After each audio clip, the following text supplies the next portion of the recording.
역대기의 배경은 우리가 이미 보았듯이 소망을 잃어버린 포로 귀한 공동체에 쓰여진 책입니다. 책을 쓸 때에 중요한 것은 수신자가 누구인가가 중요합니다.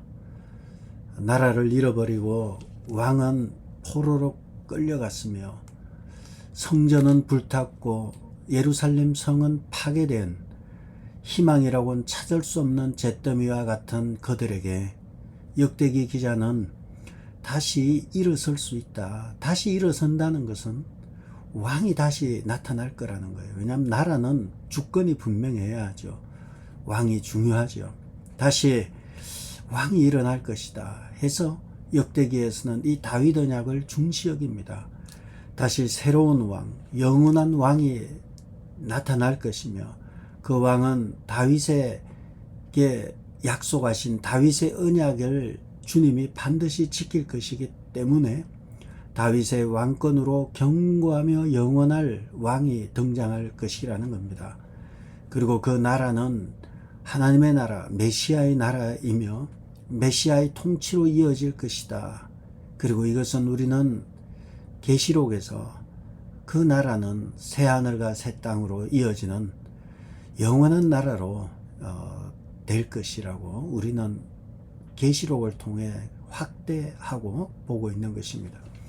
두 번째 역대기에서는 첫 번째는 다윗 언약 왕권에 대한 이야기라면 두 번째는 성전 중심의 신앙을 역대기는 강조합니다.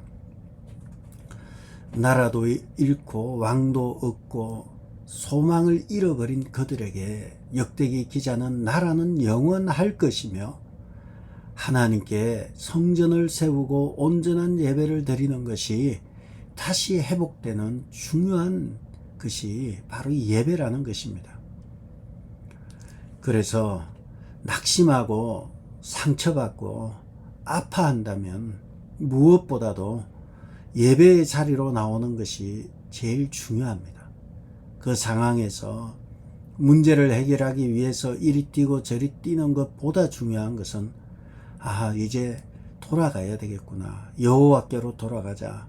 선지서들의 전체 내용은 한결같습니다. 여호와께로 돌아가자. 마찬가지입니다. 역대기에서도 희망을 잃어버린 그들에게 역대기 기자는 여호와께로 돌아가자. 예배 중심으로 성전 중심으로 돌아가자. 그래서 역대기에서는 성전을 재건하고 성전을 수리하고 또 율법책을 발견해서 율법대로 사는 왕은 좋은 왕이에요. 그가 성격이 어떻고 저떻고 지랄 맞고 이런 얘기 하는 게 아니에요. 성경은 성전에 대한 태도, 성전에 대해서 어떻게 하는가를 보는 거예요. 요시야의 성격 나오지 않고요. 히스기야의 성격 얘기하지 않았어요. 그들이 하나님 앞에 어떻게 성전을 세워나갔고 하나님 앞에 그 절기를 어떻게 지켜나갔는가에 대한 문제를 가지고 좋은 왕이다, 나쁜 왕이다. 마찬가지죠. 여러분의 성격이 어떻다 저떻다로 보는 거 아니에요.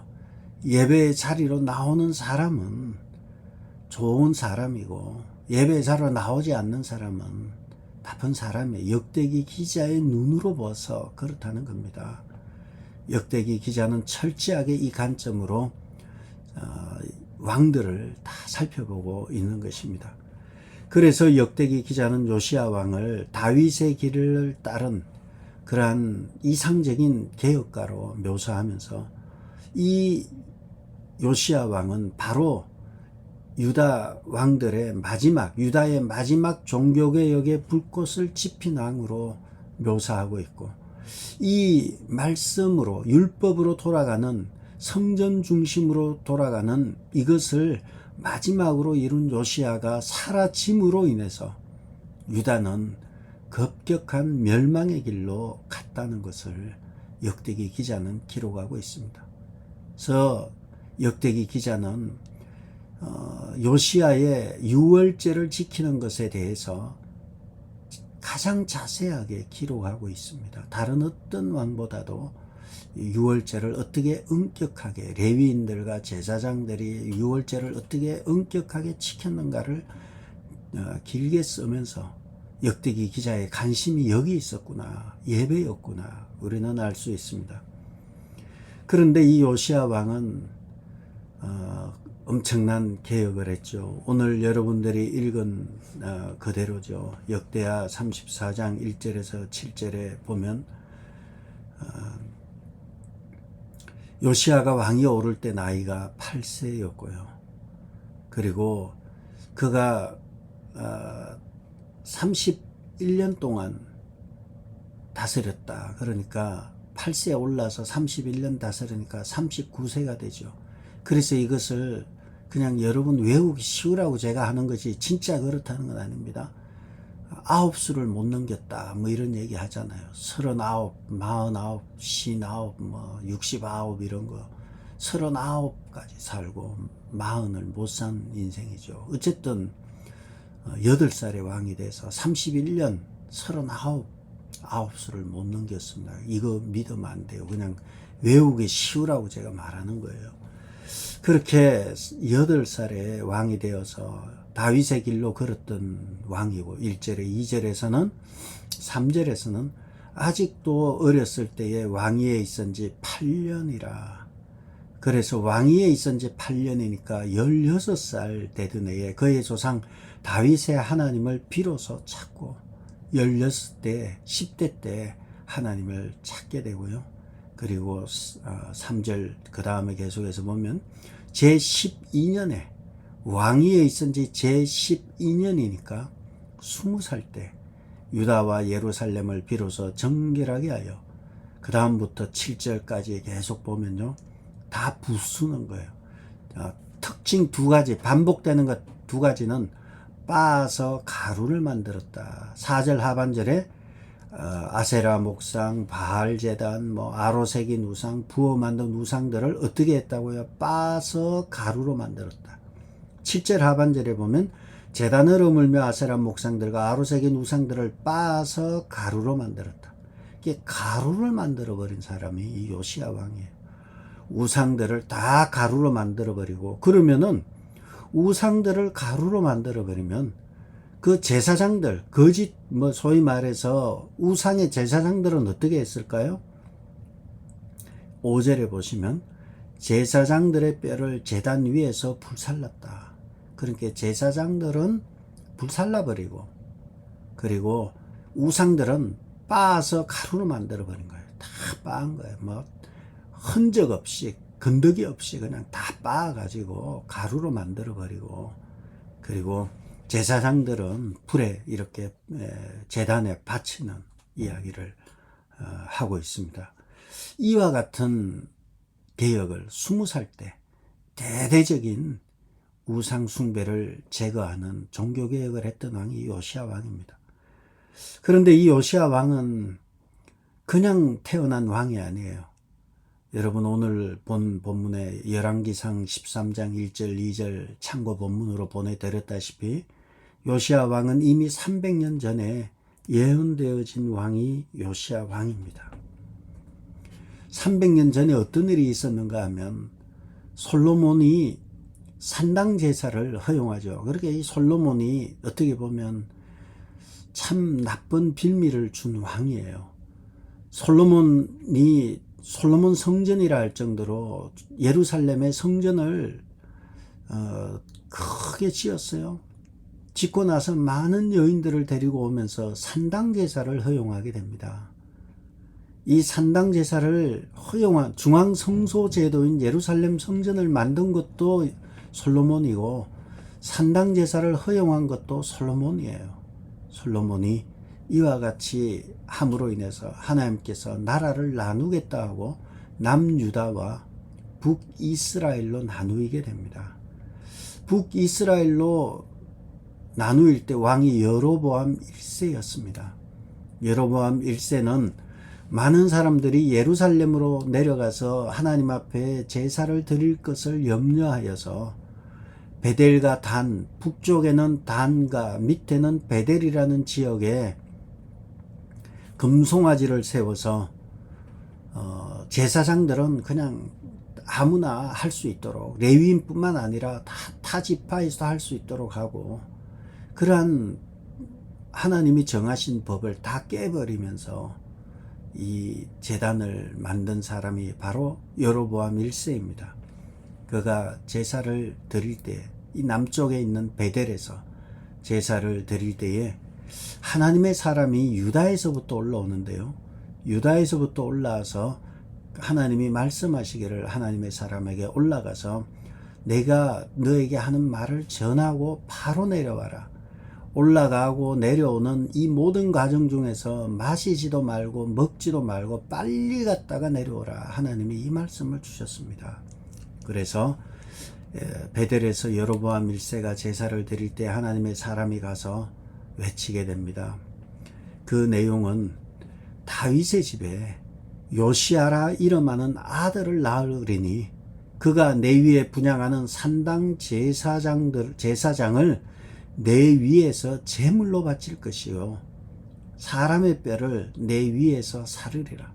제사장들의 뼈를 살라버렸다는 요시야의 표현처럼 역대하 34장 5절 7절 이런 데 보면 읽었던데 제사장들의 뼈를 살라버리고 그리고 제사장들을 내 위에 제물로 바친다는 이 예언이 요시야에게 나타날 것이다. 다윗의 아들, 다윗의 자손 요시야에 의해 일어날 것이다. 이 예언의 말을 하고 돌아가게 됩니다. 그 사건을 언급하고 있습니다. 그때에 하나님의 말씀을 외치고 내려갈 때에 베델에 사는 한 늙은 선지자가 등장하죠. 한 늙은 선지자는 자기도 하나님의 말씀을 맡은 선지자인데 하나님이 이 늙은 선지자를 쓰지 않고 유다에서 한 하나님의 사람을 올려보내서 외치게 하였던 사건이죠. 이 늙은 선지자는 하나님의 사람을 쫓아가서 그에게 말하죠. 우리 집에 가서 먹고 마시자, 이렇게 쉬었다 가라, 뭐 이렇게 얘기했겠지요. 하나님께서는 말하기를 빨리 갔다가 빨리 오고 먹지도 말고 마시지도 말고 오라고 하였음에도 불구하고 늙은 선지자는 싹 깨어는 거예요. 그 게임이라 그러잖아요. 이 싹 속이는 거예요. 말을 돌리는 거예요. 나도 하나님의 사람이다. 나도 선지자인데 하나님께서 내게 말씀하시기를 내가 좀 쉬었다 가도록 잘 배려하라 말씀하셨다. 막 꼬이니까 고마 하나님의 사람이 직접 하나님의 말씀을 맡고 왔는데 쏘가서 그 집에 가서 그만 먹고 이러다가 나왔죠. 나오다가 사자에 의해서 죽음을 당하게 되죠. 이때 사자가 나오죠. 사자가 여기서 왜 중요한가 하면요. 이스라엘이 이란을 공격할 때 입은 명칭이 로우링 라이언이에요. 포효하는 사자, 분노하는 사자. 이 사자는 심판의 메시지가 강하고 또 이것은 아모스에서 하나님께서 심판의 메시지로 사자를 이용했고 이번에 이 포효하는 사자라는 제목도 아모스에서 인용했다고 들었습니다. 그렇지만 오늘 우리가 보고 있는 열왕기상 13장에서도 보면 이 사자가 하나님의 사람을 심판한 거죠. 왜 심판했나요? 너무 억울하잖아요.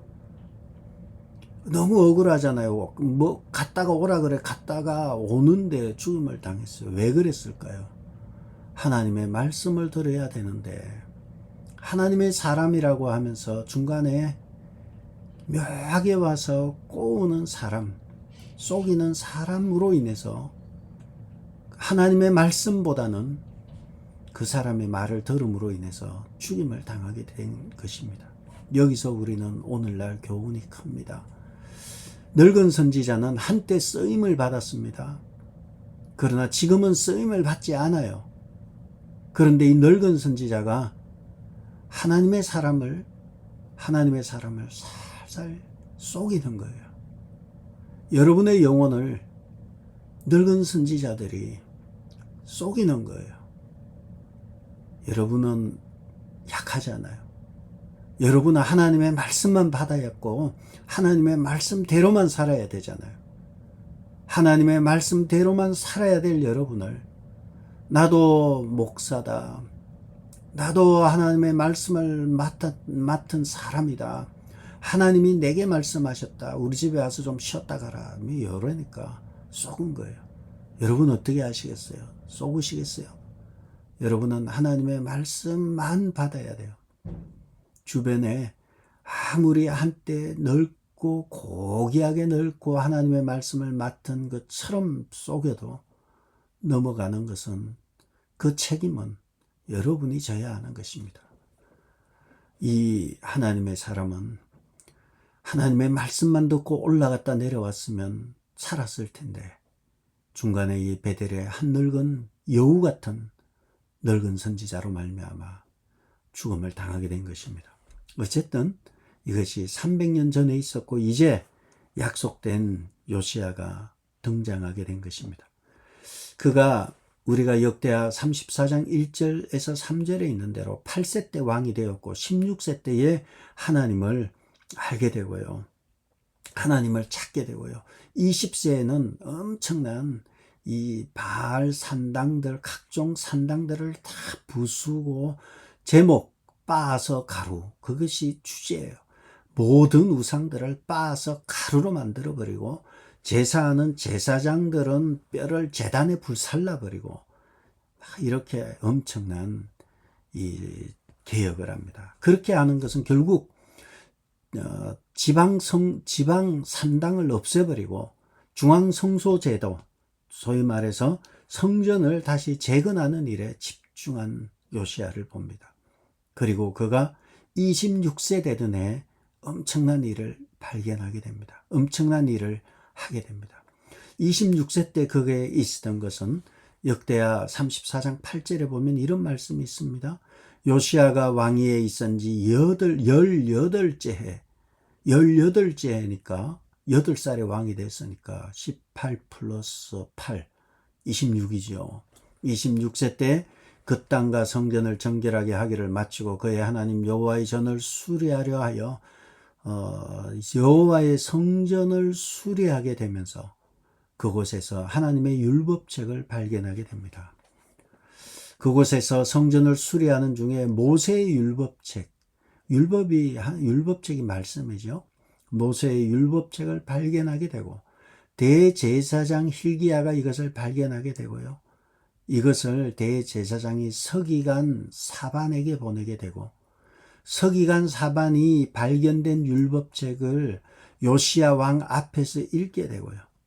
이 말씀을 들었던 요시야 왕은 왕이 율법의 말씀을 듣자 곧 자기 옷을 찢더라 하나님 앞에 회개하는 거예요. 여기서 등장하는 인물 대제사장 hil기야가 율법책을 발견하고 서기관 사반이 이것을 요시야 왕 앞에서 읽고 다 들은 뒤에 요시야 왕이 하나의 결정을 하게 되죠. 선지자에게 물어보자. 여선지 훌다에게, 그 당시에 선지자 훌다에게 물어보자. 우리가 어떻게 해야 될까? 어떻게 해야 될까 하면서 선지자 훌다에게 사람들을 보내는 거죠. 어떻게 해야 할까요? 하나님의 음성은 어떤 것일까요? 이렇게 묻게 되자 하나님의 음성이 여선지 훌다를 통해서 요시야 왕에게 임합니다. 이렇게 임합니다. 역대하 34장 24절에 보면 유다 왕 앞에 읽은 책에 기록된 모든 저주대로 하리니 이는 이 백성이 나를 버리고 다른 신들에게 분향하며 그의 손의 모든 행위로 나의 노여움을 샀음이라. 그러므로 나의 노여움을 이곳에 쏟음에 꺼지지 아니하리라. 하나님의 심판이 아예 작정되어 있어요. 하나님께서 이곳에, 이 유다에 하나님의 심판이 꺼지지 않는 무서운 심판이 임할 것이다.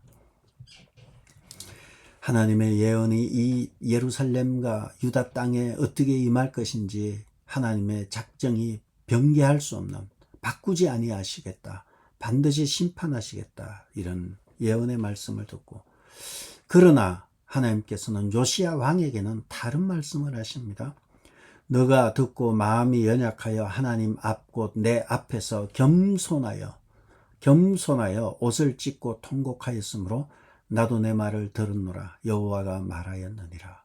하나님께서 요시야에 대해서 무엇을 보았는가 하면 한 단어로 말하면 겸손, 겸비함을 보았다는 거예요.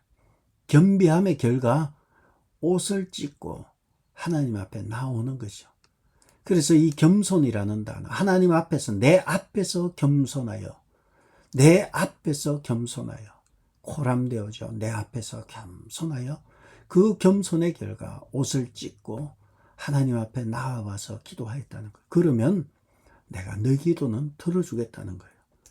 이것이 역대하 7장 13절에 보면 내 이름으로 일컫는 내 백성이 그들의 악한 길에서 떠나 스스로 낮추고, 겸비하죠. 겸손이죠. 스스로 낮추고 기도하여 내 얼굴을 구하면 내가 하늘에서 듣고 죄를 사하고 그 땅을 고칠지라. 고치겠다 말하죠.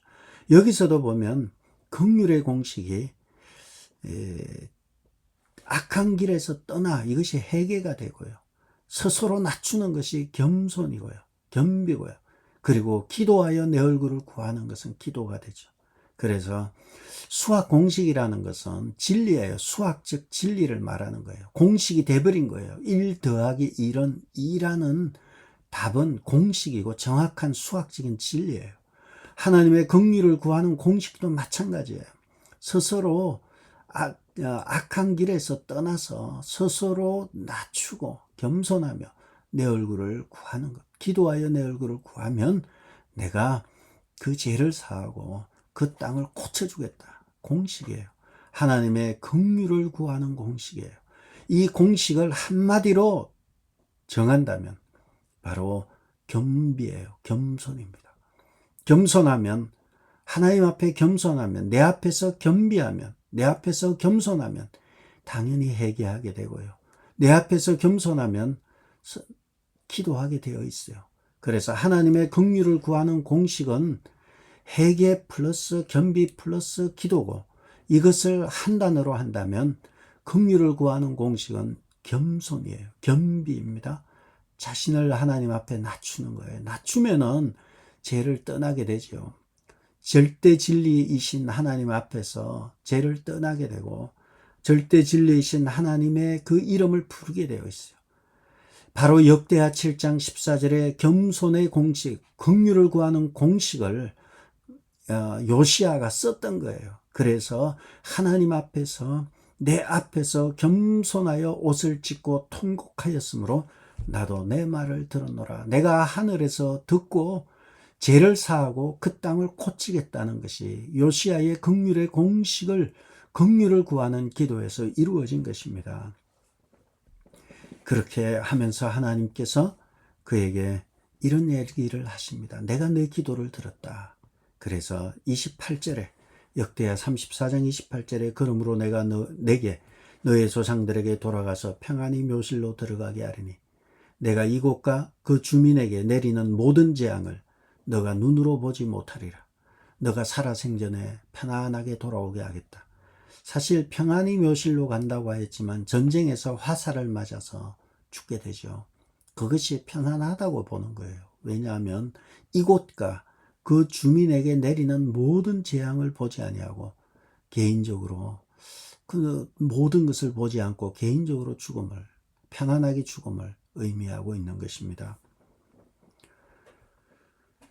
그러므로 우리는 이 답 속에서 알 수 있는 것은 요시야가 오래오래 사는 것이 역대기의 관점에서, 역대기의 기자의 눈으로 보면 요시야가 죽지 않고 오래 사는 것이 종교개혁을 좀 더 할 수 있고 하나님의 심판을 좀 더 늦출 수 있었다는 것입니다.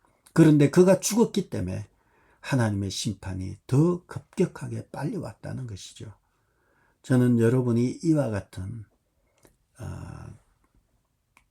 요시야와 같은 인물들이 되셔서, 여러분이 있어서, 여러분이 살아있기 때문에 여러분의 자녀들과 주위의 사람들이 그 열매를 따먹는 축복의 통로와 같은 역할을 하는 분이 여러분이 되기를 축복합니다. 내가 있어서 자녀들이 있고, 내가 있어서 주변이 있고, 내가 축복의 통로구나.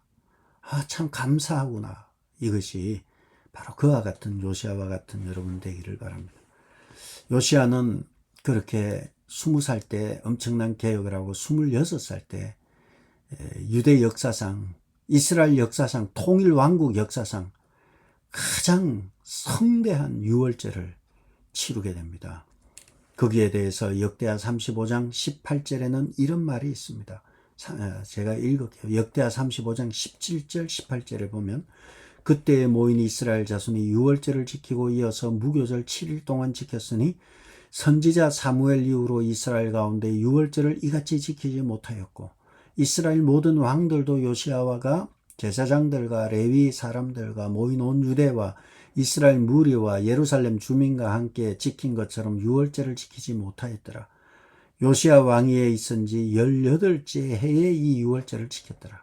17, 18, 19에 보면 역대기 기자는 요시아를 최고로 치는 거예요. 요시아만한 사람이 없다는 거예요. 왜 요시아만한 사람이 없었을까요? 그것은 18절에 있는 대로 선지자 사무엘 이후로 이스라엘 가운데 유월절을 이같이 지키지 못하였다. 선지자 사무엘 이후에 유월절을 이렇게 잘 지킨 사람이 없을 정도로 요시아 최고라는 거예요. 요시아 훌륭했다는 거예요. 왜냐하면 예배를 너무 잘 드렸다는 거예요. 이스라엘 모든 왕들도 요시아와 같은 이런 일을 하지 못했다는 거예요. 그게 역대기 기자의 눈에 비친 요시아는 너무나 사무엘 선지자 이후에 유월절을 지킨 가장 훌륭한 왕으로 보는 거예요. 왜 그렇습니까? 예배를 잘 드려서, 유월절을 잘 지켜서, 희망이 없을 때, 나라를 잃어버렸을 때, 왕이 없을 때, 소망이 없을 때 예배를 잘 드렸기 때문에 복을 주셨다는 거예요. 한국 사회는 어떻습니까? 1950년 남북전쟁으로 6.25 사변으로 한국은 아프리카만도 못하게 아프리카의 소말리아에서도 유엔 참전군으로 오고 동남아의 가난한 나라들도 유엔 참전국으로 올 정도로 한국은 가난한 나라였어요. 그러나 70년대를 넘어서면서 산업화뿐만 아니라 교회들이 폭발적으로 성장하게 됩니다. 북한에서 남한으로 피신온 북한 성도들과 남한의 성도들이 교회가 성장했던 폭발적인 시기가 60년대, 70년대, 80년대까지 교회는 끊임없이 성장을 했고 교회가 성장했다는 것은 무엇입니까? 예배를 드리려고 모이는 것이지 놀이터로 모이겠어요?